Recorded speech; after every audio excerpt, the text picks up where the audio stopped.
Hello बच्चों, कैसे हैं आप सब लोग। देखिए, अपन मैट्रिक्स पढ़ रहे थे। कल अपन ने एक लेक्चर लिया भी, उसमें मैंने मेनली इंट्रोडक्शन ही बताया था कि मैट्रिक्स को कैसे रिप्रेजेंट करते हैं, मैट्रिक्स के क्या कैसे लिखते हैं वगैरह वगैरह। कल अपन ने डिस्कस किया था। और अपन जो थे वो थे टाइप्स ऑफ मैट्रिक्स पे। टाइप्स ऑफ मैट्रिक्स मैंने आपको रो मैट्रिक्स बता दिया था जिसमें नंबर ऑफ़ रोज़ एक होगा और कॉलम्स बहुत सारे हो सकते हैं। फिर कॉलम मैट्रिक्स पढ़ाया था जिसमें number of columns will be one and number of rows may be many one. And another is square matrix. Square matrix में मैंने आपको बताया था कि those matrix who have number of rows is equals to number of column, जिसमें number of rows और column equal हो उसे square matrix बोलते हैं। ये 3 टाइप के मैट्रिक्स अपन ने कल पढ़ी थी।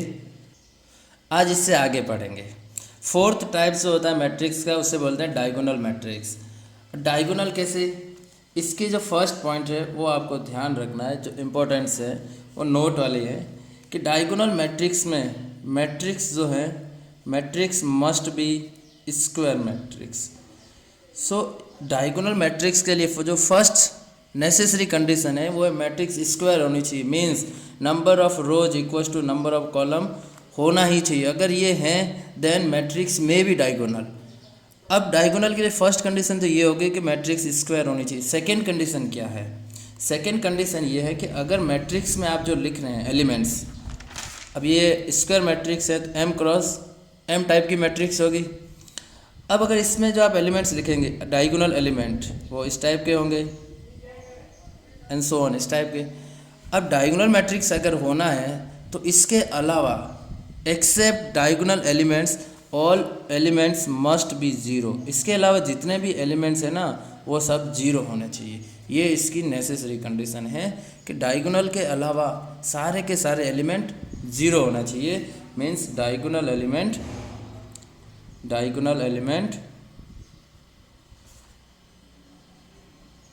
may not be zero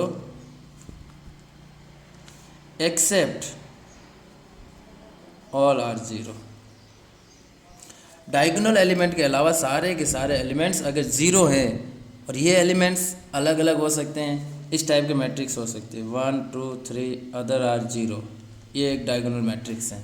देखिए स्क्वायर मैट्रिक्स भी हैं और डायगोनल के अलावा सारे एलिमेंट्स ज़ीरो हैं। अगर ज़ीरो है तो ये मैट्रिक्स कैसी है, डायगोनल। कुछ इस टाइप की मैट्रिक्स भी हो सकती है 1 0 2 0 0 0 0 0 0। डायगोनल के एलिमेंट भी जीरो हो सकते हैं, ज़रूरी नहीं है कि डायगोनल के एलिमेंट नॉन जीरो ही होने चाहिए, नहीं, डायगोनल के अलावा के सारे एलिमेंट ज़ीरो होने ही चाहिए। डायगोनल में भी एलिमेंट ज़ीरो हो सकता है, एलिमेंट्स इक्वल भी हो सकते हैं, एलिमेंट अनइक्वल भी हो सकते हैं, तो ये मैट्रिक्स डायगोनल मैट्रिक्स कहलाएगी। स्केलर मैट्रिक्स में फ़र्क क्या है, स्केलर मैट्रिक्स डायगोनल मैट्रिक्स का एक स्पेशल केस है। इसमें क्या होगा ना, जो डायगोनल एलिमेंट है, diagonal element must B equal.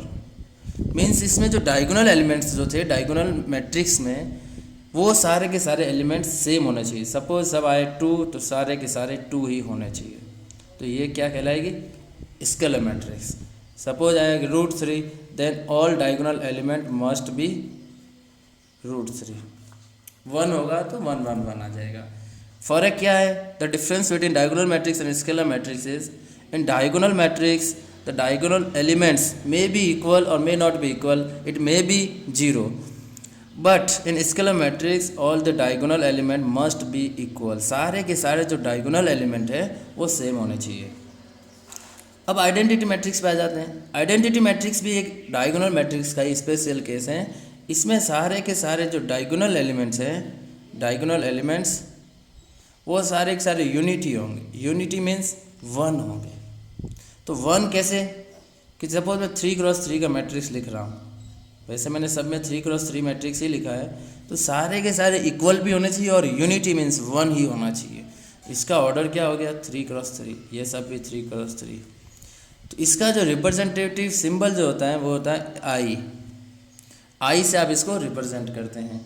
अब 3x3 का ऑर्डर लिखना है तो एग्ज़ाम में कभी कभार इस टाइप से लिखा रहता है I3 मीन्स आपको समझ जाना है कि ये 3x3 का आइडेंटिटी मैट्रिक्स है। चूँकि यहाँ पे सिर्फ एक ही 3 लिखा हुआ था, आप ये नहीं समझेंगे सिर्फ रो 3 है, कॉलम दिया हुआ नहीं है, नहीं, ये बाय डिफ़ॉल्ट है, क्योंकि आइडेंटिटी मैट्रिक्स हैं, that is the special case of diagonal matrix. और डायगोनल मैट्रिक्स हमेशा स्क्वायर मैट्रिक्स होता है, इसलिए अगर रो 3 दिया है तो ये बाय डिफ़ॉल्ट है कि इसमें कॉलम भी कितने होंगे, 3 ही होंगे।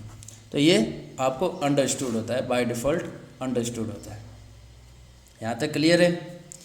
अब रहता है जीरो मैट्रिक्स। जीरो मैट्रिक्स का एक दूसरा नाम भी है, कई लोग इसे नल मैट्रिक्स भी बोलते हैं। Zero matrix, null matrix both are the same thing, name अलग अलग लोग यूज़ करते हैं। अब ये जीरो मैट्रिक्स क्या है ना, कि वो मैट्रिक्स जिसमें सारे के सारे एलिमेंट्स जीरो हो जाए, कुछ इस टाइप का, कुछ इस टाइप की भी हो सकती है, जिसमें सब कुछ एलिमेंट जीरो हो। इसको किससे रिप्रेजेंट करते हैं या किस नाम से जानते हैं, जीरो मैट्रिक्स। कल अपन ने 3 टाइप्स पढ़े थे, आज अभी मैंने 4 बता दिए। इसमें कहीं पे भी कन्फ्यूजन होता मुझे बता देना। नेक्स्ट टाइप पढ़ते हैं अपन, इसके 2 टाइप्स रिमेनिंग रह गए हैं, upper triangular matrix and lower triangular matrix. देखिए आप नाम से ही समझ आना, अपर ट्रायंगुलर मीन्स व्हाट। एक आप मैट्रिक्स बनाइए, ये सारे के सारे केस है ना कि डायगोनल मैट्रिक्स के ऊपर ही हैं। इसमें भी फर्स्ट कंडीशन ये रहेगी कि मैट्रिक्स मस्ट बी स्क्वायर। जो मैट्रिक्स है ना वो स्क्वायर मैट्रिक्स होना चाहिए, ये इसकी फर्स्ट कंडीशन है। सेकेंड कि सपोज आप मैट्रिक्स लिख रहे हैं तो ये डायगोनल एलिमेंट लिख लिया आपने ए बी सी। अब बोला गया कि upper triangular matrix. Upper triangular matrix means कि ऊपर के एलिमेंट्स नॉन जीरो रहेंगे। मीन्स ये वाले जो एलिमेंट्स हैं, नाम दे देते हैं, जस्ट अ मिनट, ऊपर के एलिमेंट्स जो है वो नॉन जीरो होंगे।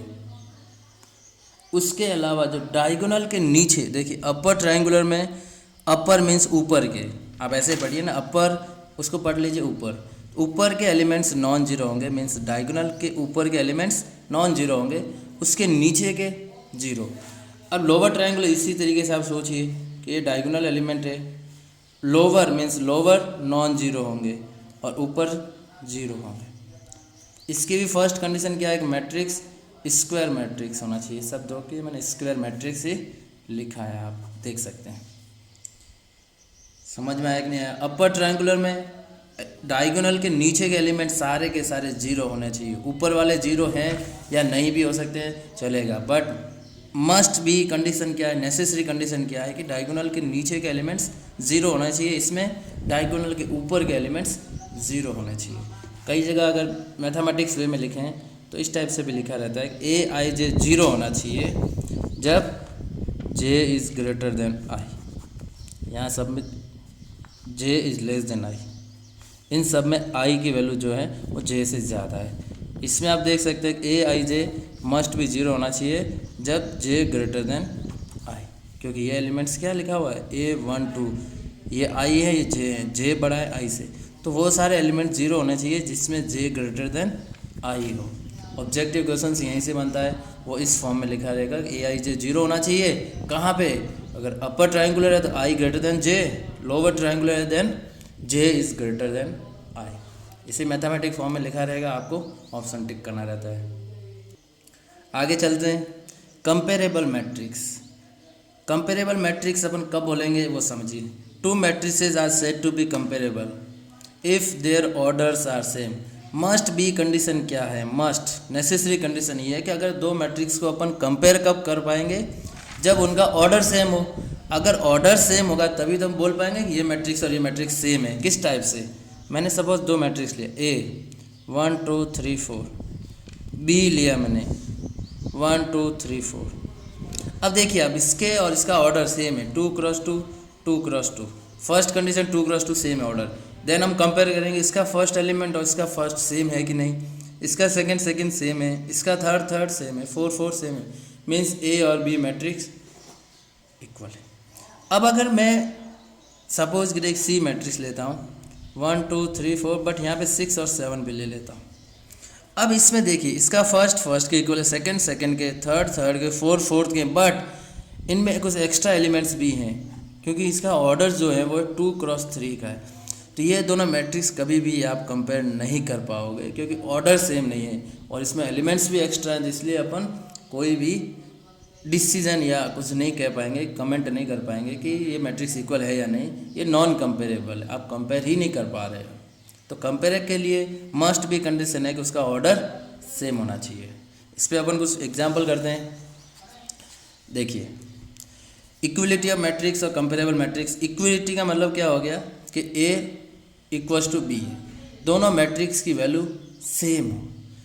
जैसे एग्जाम्पल से देखते हैं अपन, एक मैट्रिक्स है A जिसके एलिमेंट्स है A B C D, और अनदर मैट्रिक्स है B, एलिमेंट्स है 1 2 3 and -1, and as mention in the question that if both are equal find A B C D। आपको A B C D बताना है जब A और B same matrix है, equal matrix है। तब आप क्या करेंगे, फर्स्ट एलिमेंट को फर्स्ट के इक्वल, तुरंत से आपका A आ गया 1, सेकेंड को सेकेंड के B आ गया तुरंत से 2, थर्ड को थर्ड से C आ गया 3, फोर्थ को फोर्थ से D आ गया -1। आपको फर्स्ट को सेकेंड से कंपेयर कभी नहीं करना है, फर्स्ट को फर्स्ट से, सेकेंड को सेकेंड से, थर्ड को थर्ड से, और फोर्थ को फोर्थ, सेम एलिमेंट को सेम से कंपेयर करना है। दोनों का आप ऑर्डर देखिए सेम ही ऑर्डर है, इसीलिए आप कंपेयर कर पा रहे हैं। एक क्वेश्चन मैं आपको देता हूँ, ट्रिकी क्वेश्चन है, अच्छा सवाल है, आप सोच के बताएंगे मुझे। If a matrices has 12 distinct element, एक मैट्रिसेस है या कितनी मैट्रिसेस है आइडिया नहीं है, उसमें 12 एलिमेंट्स है। मैंने आपको कह दिया कि आपको मैं 12 एलिमेंट्स दे रहा हूँ। Then how many possible order it can have, मतलब इसके कौन कौन से पॉसिबल ऑर्डर्स हो सकते हैं। 12 एलिमेंट्स है, आप 12 एलिमेंट्स को किस टाइप्स की मैट्रिसेस में अरेंज कर सकते हैं। जैसा कि मैं बताता हूँ, आप ट्राई कीजिए, अपने से पॉज करके आप ट्राई कीजिए वंस। अब देखिए, मैं बताता हूँ आपको कि आपको 12 एलिमेंट्स अरेंज करने हैं। तो देखिए, या तो ऐसा हो सकता है कि एक ही रो हो, तो क्या होगा, A11, A12, A13 और ऐसे ऐसे चलता जाएगा, A112 इस टाइप से चला जाएगा। तो अभी इसमें क्या हो गया कि रो हो गया 1, कॉलम हो गया 12, या रो हो जाएगी 2 तो कॉलम होगा 6, देखिए 12 आ जाएगा। रो होगी 3, कॉलम होगा 4, 3 क्रॉस 4 में 12 एलिमेंट्स हो जाएंगे। रो होगी 4, कॉलम होगा 3, देन इट्स ओके। 5 से तो कम हो नहीं पाएगा क्योंकि 5 के मल्टीपल में 12 कभी आएगा नहीं। देन 6 रो होगी तो 2 कॉलम होंगे, या फिर 12 रो होगी तो 1 कॉलम होगा। जिसमें ये दोनों स्पेशल है कि ये हो जाएगी रो मैट्रिक्स और ये हो जाएगी कॉलम मैट्रिक्स। तो इसके पॉसिबल ऑर्डर्स कितने हो गए, 3 और 3 6, इसके 6 आंसर हो जाएगा। पॉसिबल ऑर्डर क्या क्या हो सकता है, क्योंकि मैंने दिया नहीं है कि 12 मैट्रिक्स 12 एलिमेंट्स है। अब 12 एलिमेंट्स को आप किस किस मैट्रिक्स से आपको 12 एलिमेंट्स मिल सकते हैं। एक कि 1 क्रॉस 12 से, 2 क्रॉस 6 से, 3 क्रॉस 4 से, 4 cross 3।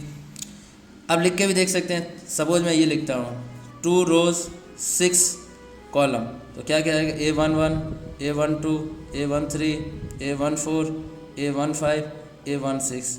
Similarly A21, A22, A23 और ऐसे ऐसे लिखते जाएंगे तो आपके पास आ जाएंगे 12 एलिमेंट्स। ये पॉसिबल इसके ऑर्डर्स है। अच्छा सवाल है, आप ध्यान रखेंगे। एक क्वेश्चन अगला देखते हैं। आपको फाइंड करना है X, Y, Z and W। Condition क्या है, ये एलिमेंट्स, ये मैट्रिक्स है, इसके इक्वल है। ये क्वेश्चन कुछ ऐसा ही हो गया जो अपने ऊपर किया था। क्या करेंगे आप, फर्स्ट एलिमेंट को फर्स्ट के equal, X minus y equals to -1। Second Z is equals to 4, Z तो डायरेक्ट ही आ गया।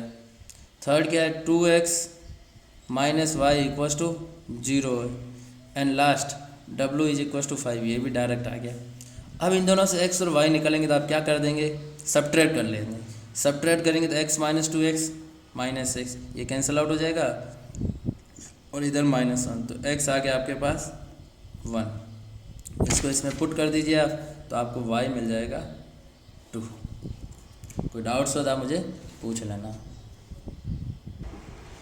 एक क्वेश्चन मैं आपको देता हूँ, आप मुझे सॉल्व करके बताएंगे, आंसर आप ही को देना है मुझे। फाइंड x एंड y, आपको x एंड y बताना है। वंस अगेन 2 मैट्रिसेस आप मैंने आपको दे दिया, आप अच्छे से देख लीजिए।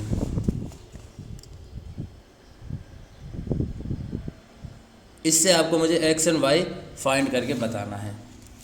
हम अगले टॉपिक पे आते हैं, एडिशन एंड सब्ट्रैक्शन। 2 मैट्रिक्स का एडिशन आप कैसे करेंगे, सब्ट्रैक्शन कैसे करेंगे, ये आगे का टॉपिक है जो अपने पढ़ना है। अब देखिए, एडिशन और सब्ट्रैक्शन के लिए फर्स्ट और नेसेसरी कंडीशन कि एडिशन और सब्ट्रैक्शन आप तभी कर पाएंगे जब उनका ऑर्डर क्या हो, सेम हो। अगर उन मैट्रिसेस का ऑर्डर सेम है तभी आप एडिशन और सब्ट्रैक्शन कर पाएंगे। किस टाइप से, अगर मैं एग्जांपल लेता हूँ A 1 2 3 4 5 6, B ले लेते हैं 4 5 6 2 3 2। अब आपको A प्लस B फाइंड करना है, तो किस टाइप से करेंगे?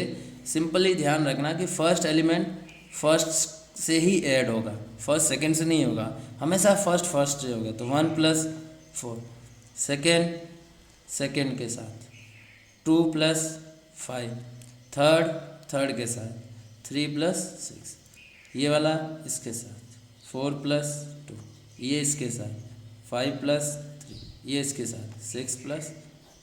तो आप सिंपली लिख सकते हैं 5 7 9 6 8 8। अब एडिशन और सब्ट्रैक्शन में जो काम का है पॉइंट वो ध्यान रखेंगे कि इनमें ऑर्डर एक तो सेम है, जो मैंने बोल लिया कि ऑर्डर सेम होना चाहिए, बट एडिशन और सब्ट्रैक्शन के बाद जो रिजल्टेंट मैट्रिक्स अपने को मिलेगा उसका ऑर्डर भी वही रहेगा जो इन मैट्रिसेस का था 2 क्रॉस 3। यही ऑर्डर है जो यहाँ था, वही एडिशन और सब्ट्रैक्शन में भी ऑर्डर वही रहेगा। मल्टीप्लिकेशन में ऑर्डर चेंज हो जाता है, कैसे होगा जब हम पढ़ेंगे तब मैं बताऊंगा, बट यहाँ पे आपको ध्यान रखना है कि एडिशन और सब्ट्रैक्शन में आफ्टर जो रिजल्टेंट मैट्रिसेस जो आती हैं उनका ऑर्डर वही रहता है। आपको कुछ क्वेश्चंस मैं होमवर्क में दे रहा हूँ, आपको ये अपने से करने हैं और मुझे कमेंट्स में इनका आंसर भी बताना है आपको। फर्स्ट क्वेश्चन क्या है कि if we have 15 elements then how many possible order of matrix can have. एक इस टाइप का क्वेश्चन मैंने आपको करवाया भी है, आपको बताना है। सेकेंड है identify the true false. 5 statements हैं, आपको इन्हें रीड करना और बताना है ट्रू हैं या फॉल्स हैं, विथ रीज़न आप मुझे बताएंगे। क्वेश्चन नंबर थर्ड है कि A और B मैंने आपको दे दिया है, आपको A प्लस बी और A माइनस बी बताना है। आप स्क्रीनशॉट या स्क्रीन को पॉज करके देख के आप आंसर बताएंगे मुझे। आज का लेक्चर फिर अपन यहीं ख़त्म करते हैं। ये क्वेश्चंस आप करके मुझे आंसर बता देना।